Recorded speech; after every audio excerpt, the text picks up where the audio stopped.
Nous voilà à l'entrée d'un long couloir décoré de 2 des 12 sections du livre de l'Amduat. La Douat, pour les Égyptiens, était le lieu de séjour de Ré, le dieu soleil, pendant les heures de la nuit. C'est aussi le monde où on se rend après la mort terrestre, ce que nous appelons l'au-delà. Selon son titre égyptien, l'Amduat s'intitule « Écrit de ce qu'il y a dans la chambre cachée ». L'Amduat est semblable à une bande dessinée dont l'histoire se déroule sur 12 heures. On suit heure par heure le voyage nocturne de la barque transportant l'âme de Ré, ce que les Égyptiens appelaient le Ba, dans le monde souterrain. On y voit les créatures qu'elle rencontre et les paysages qu'elle traverse. Ces créatures étranges et ces divinités obscures sont parfois des alliés, parfois des ennemis. Ce parcours dangereux, l'âme du roi défunt assimilée au soleil doit l'accomplir elle aussi pour renaître au matin. Alors, le roi deviendra comme le soleil, immortel et divin. Pour réussir, il lui faudra dénombrer et nommer les êtres qui s'y trouvent. Connaître ses portes et ses chemins, connaître les activités qui s'y déroulent et les paroles qu'on y prononce. Les vignettes et les textes inscrits sur les murs sont pour lui un véritable guide de voyage. Pendant les 3 premières heures qui ne sont pas représentées dans la tombe de Ramsès III, la barque solaire avance sur des eaux paisibles. À la 4e heure, la barque pénètre dans un monde dangereux et obscur où elle glisse sur un chemin de sable. C'est le domaine de Sokar. Les textes nous disent que Sokar est une forme du dieu solaire représentant l'union d'Osiris sous la forme de Sokar et de Ré. Autrement dit, l'osirification de Ré et la solarisation d'Osiris. Vous n'y comprenez rien? Moi non plus. Ça fait rien, on continue. Voici donc le domaine de la 4e heure. Il est divisé en 3 parties qu'on appelle registres. Contrairement à la plupart des tombes, la lecture de la paroi se fait du haut vers le bas. Sur cette paroi, les registres se lisent de gauche à droite. Un chemin de sable en zigzag, plein de feu et obstrué par des portes, descend du registre supérieur en direction du registre inférieur.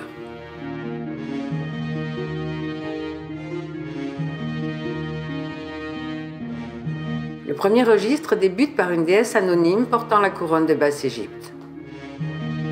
En face d'elle, le serpent à tête humaine et à 4 pattes garde la porte qui se trouve derrière lui. Tous les serpents représentés ici ont pour but de protéger et d'illuminer le chemin. Autre protecteur, la déesse scorpion Selket et un grand Uréus. Une divinité présente 2 vases nus. Le serpent à 3 têtes, le dieu parfait, vit dans l'abondance grâce à ses 2 ailes de faucon, son corps et ses têtes. On voit ensuite un serpent à 2 têtes, nommé Nékaou. Puis vient un dieu à tête de crocodile, celui qui prie de la tête, et une divinité à tête de faucon, celui qui glorifie la Douat. Pour terminer le registre supérieur, 2 déesses, Reziout et Net, représentent respectivement la Haute-Égypte et la Basse-Égypte.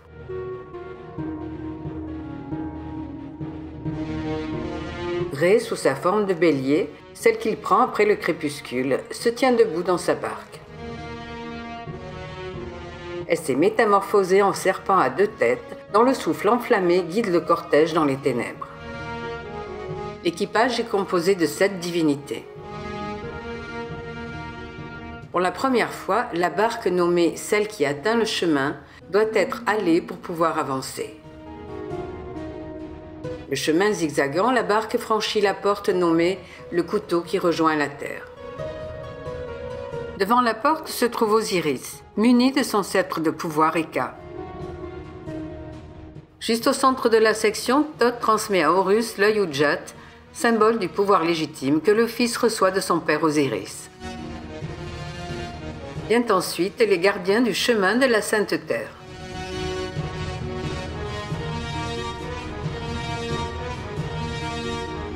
L'extrémité du registre médian se termine par 4 divinités portant une clé de vie dans leur main droite, sauf qu'ici le premier, non nommé d'ailleurs, n'en a pas. Le dernier personnage est une déesse nommée maîtresse de la vie.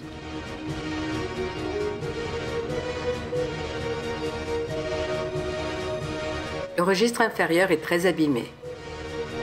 Une barque, dont la proue et la poupe sont des têtes humaines, transporte le serpent Ejnaou, gardien de Sokar. Elle est précédée de 4 divinités, encore assez visibles. Mais plus on avance, plus le mur est détérioré. Ici était représenté le serpent mâle Amen à gauche et un serpent femelle à droite. Une tête humaine sort de son corps, juste au-dessus de sa queue. Le dernier tableau, situé de l'autre côté du chemin oblique, a complètement disparu. On y voyait le serpent à 3 têtes Menmenou, portant sur son dos 14 étoiles, surmontées de 14 têtes humaines, surmontées elles-mêmes par un disque solaire.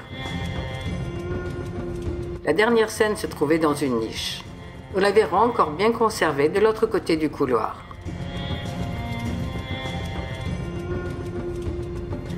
La 5e heure est une étape cruciale dans le processus de régénération. Sa composition est différente des autres heures car les registres se recoupent au centre du tableau général. Les 3 registres ne sont pas les tronçons successifs d'une route comme dans l'heure précédente, mais 3 vues de la même route.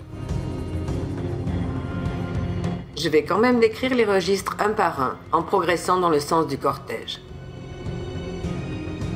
Le premier registre débute par une déesse portant la plume de mat, mais dont le nom est indéchiffrable. Elle fait face à 9 fanions, qui sont les idéogrammes des 9 dieux de l'Énéade d'Héliopolis. Le premier porte la couronne blanche de Haute-Égypte. Le dernier emblème porte la couronne rouge de Basse-Égypte. Suit un groupe de 4 divinités en charge du bassin des noyés dans les profondeurs de l'enfer. Une de leurs missions est de sécuriser le passage de la barque solaire sur les eaux de la Renaissance. Précédée d'Anubis, elle chemine vers un monticule de sable nommé le coffre. Il en sort Képri, le scarabée symbolisant le soleil renaissant. Sur le coffre, censé contenir le cadavre d'Osiris, sont posés 2 oiseaux représentant Isis et Nephthys. Le serpent à 2 têtes est le cas d'Osiris. Il vit en entendant chaque soir la voix de Ré. Il n'est jamais allé en d'autre lieu que l'enfer. Les 9 divinités présentes ensuite personnifient le thème récurrent de la punition des ennemis. Ce sont d'épouvantables massacreurs qui doivent éliminer les ennemis d'Osiris. À l'extrême droite se tient Kémit, la dévoreuse, devant un ennemi essayant d'enlever une hache de sa tête. Elle boit le sang et mange la viande horrible des morts.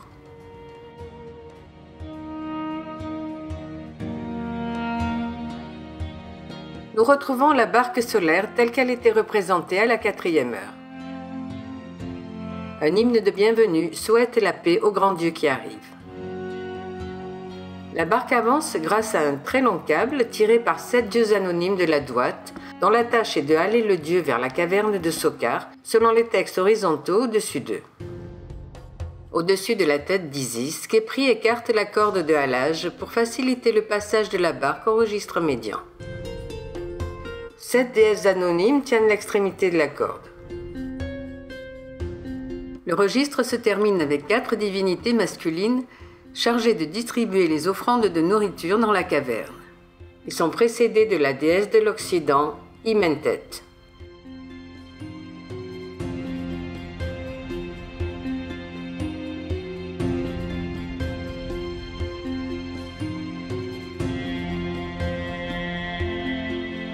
La barque de Ré a passé la porte de l'Occident et se trouve au cœur du royaume de Sokar. Le rôle des 4 premières divinités est de consumer et repousser ses ennemis. Le serpent dont la tête est surmontée d'une tête de singe vit grâce à la voix des dieux qui sont sur la terre. Il entre et sort sans être vu. Sokar est debout à l'intérieur d'une caverne en forme de cartouche, enclose dans le sphinx à 2 têtes, Aker. Les 2 lions se nomment la chair. Le mot chair est utilisé de façon à bien montrer que Sokar, Ré, Osiris et Aker forment en définitive une seule et même réalité, malgré leur aspect distinct. Il tient dans ses mains les ailes d'un serpent à 3 têtes dont les yeux éclairent cet espace caché de la Douate.